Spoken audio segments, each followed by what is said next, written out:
Good morning সবাইকে। তোমরা সবাই কেমন আছো? ভালো আছো? আমি কিন্তু খুব ভালো আছি তোমাদের আশীর্বাদে। অনেক দিন পর একটা ভিডিও নিয়ে তোমাদের সামনে চলে আসলাম শেয়ার করতে। তোমরা কিন্তু আমার ভিডিওগুলো দেখো না বলেই কিন্তু আমি তোমাদের সাথে ভিডিও শেয়ার করি না। কিন্তু তোমরা যতই আমার ভিডিও পছন্দ না করো, আমি কিন্তু তত বেশি করে ভিডিও করব, ভিডিও ছাড়বো, বুঝতে পারলে? তো যাই হোক, ছাদে চলে এসেছি। ছাদে এত সুন্দর সুন্দর ছোট ছোট ফুল হয়েছে, চন্দ্রমল্লিকা।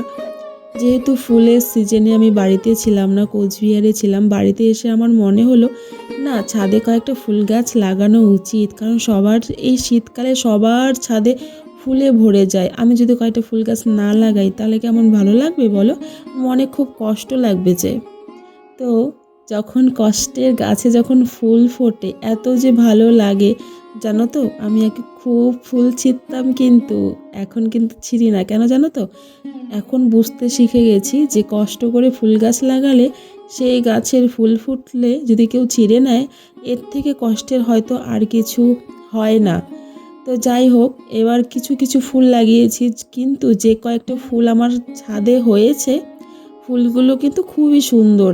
আর শীতের সকালে কুয়াশা পড়েছে, ফুলের ওপরে শিশির পড়েছে।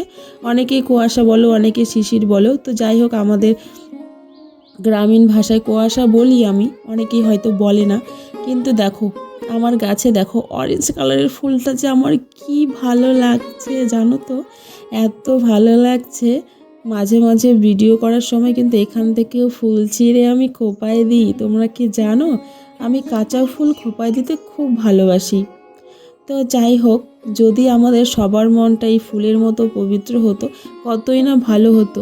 যদি আমি ফুল হতাম তাহলে কতই না ভালো হতো, ভগবানের চরণে যেতাম, তাই না? কিন্তু সেই কপাল নিয়ে তো আর আমার জন্ম হয়নি।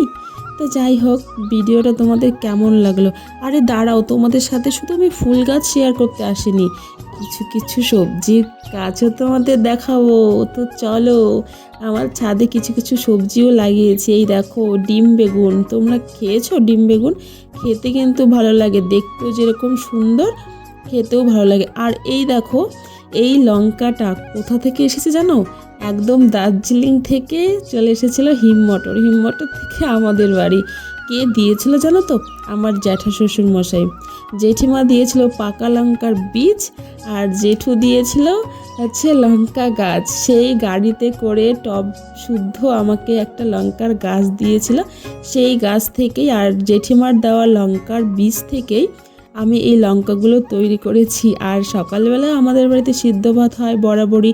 যারা আমার ভিডিও আগের থেকে দেখো তারা জানো। তো ঘরে ছিল না লঙ্কা, আমার হুট করে মনে পড়লো যে এই লঙ্কাগুলো ছিঁড়ে নিয়ে আসে। আর এই লঙ্কাগুলো এত ঝাল খেতে। আচ্ছা, তোমরা কি ঝাল খেতে ভালোবাসো? আমি কিন্তু ঝাল খেতে ভীষণ ভালোবাসি। সেদিন আমাকে ভিডিওতে একজন বলেছিল